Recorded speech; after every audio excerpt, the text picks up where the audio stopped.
So Tony, any your thoughts on net zero?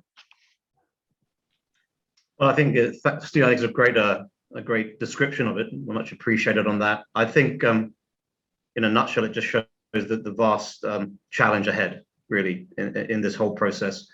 I think we've been working a lot with organisations who are just beginning now to look at their scope 3 and trying to then get their heads around that. But looking at the size of what is being ascribed there, a 90% reduction, it really means that the full rollout of supply chain scope 3 has to be done in a very structured way and has to be really processed effectively. And that's perhaps where the big challenge has been. A lot of organizations have, as you rightly point out, done pretty good work on getting scope 1 and 2 evaluated, but scope 3 has always been the challenge and has continued to be the challenge simply because of the size of task ahead.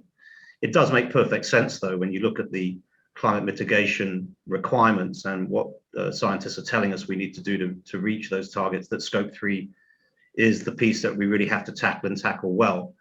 So the question, of course, is how do you do that? There's a dearth of information around scope 3 in general at the moment. Very little data around that part of it. Very little structure around how to process scope 3. So I think there has to be a fundamental change in thinking to get to that point where you can get that effectively mapped out. And it has to be extremely scalable.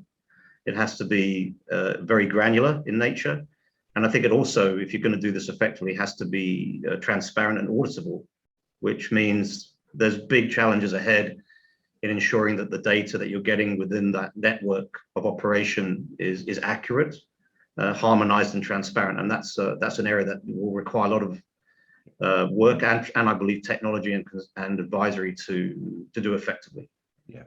It's very much about, not just about how you're gathering the data, but it's the quality of the data, as Tony picked out, and the fact that any data you are going to gather has got to be evidence-based, yeah, to enable you to make the management decisions in your organisations about how to reduce that carbon, but also because it's going to go in the public domain, it's got to be trusted and transparent, evidence-based, verifiable, checked out, to know that you, your company, your brand, are putting in the public domain something that you think you can achieve, showing how you're going to do it. Otherwise, you will lose all sort of trust in your organisation and brand. There's a risk here in terms of being caught out.